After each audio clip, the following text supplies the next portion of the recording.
শুভ দুপুর বন্ধুরা। দেখো ভাত হয়ে গেছে, এদিকে মাংসও হয়ে গেছে। তা আজকে আমি তোমাদের কাছে একটা রান্না নিয়ে এসেছি, সেটা হচ্ছে এঁচোড়ের রেজালা। এই যে এঁচোড়টাকে আমি পিস পিস করে কেটে এইভাবে কেটেছি। কেটে আমি এটাকে নুন হলুদ দিয়ে সেদ্ধ করে নেব। এঁচোড়টা আমি সেদ্ধ বসিয়ে দিলাম।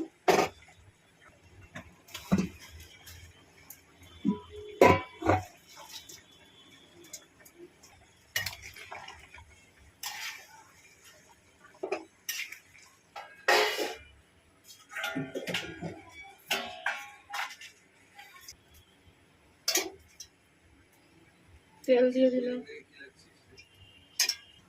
আমি এটার মধ্যে গোটা গরম মশলা, দারচিনি, এলাচ, লবঙ্গ, সাদা জিরে, শুকনো লঙ্কা, তেজপাতা ফোড়ন দিয়ে দিলাম। পেঁয়াজটা ভেজে নিলাম।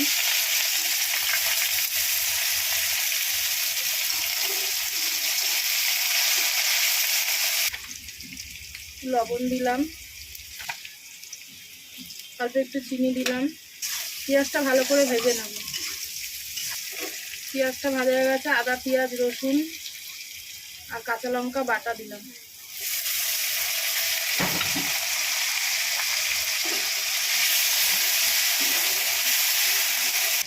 দেব ধনের গুঁড়ো, জিরের গুঁড়ো, কালারটা সুন্দর হওয়ার জন্য একটু লঙ্কার গুঁড়ো দেবো, হলুদ দেব না।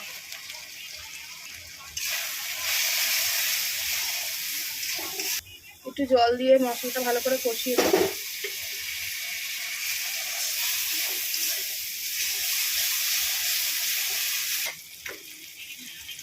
দেবো একটু কাজু, পোস্ত আর একটু চালমগজ বেটে রেখেছিলাম, ওটা দিয়ে দেবো।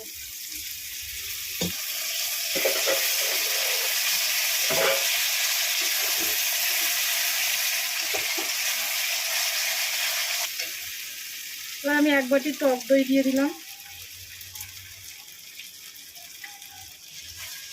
টক দইটা দেওয়ার সময় একদম আঁচটা একদম কমিয়ে দেবে, নাহলে দইটা ফেটে যাবে।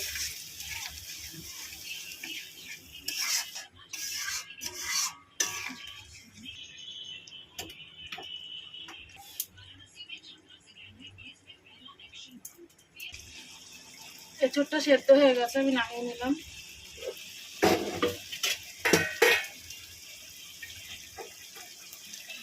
এঁচোড়টা আমি দিয়ে দিলাম, দিয়ে ভালো করে কষবো।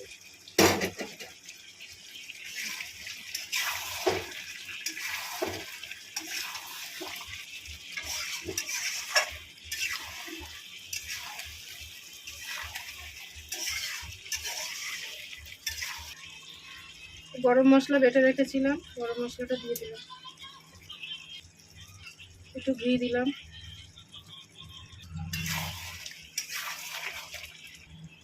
এর মধ্যে দেবো একটু গোলাপ জল, একটু কেওড়ার জল।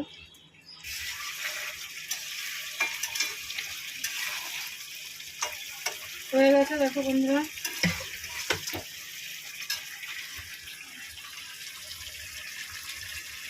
রাখছি, সবাই ভালো থেকো, সুস্থ থাকো।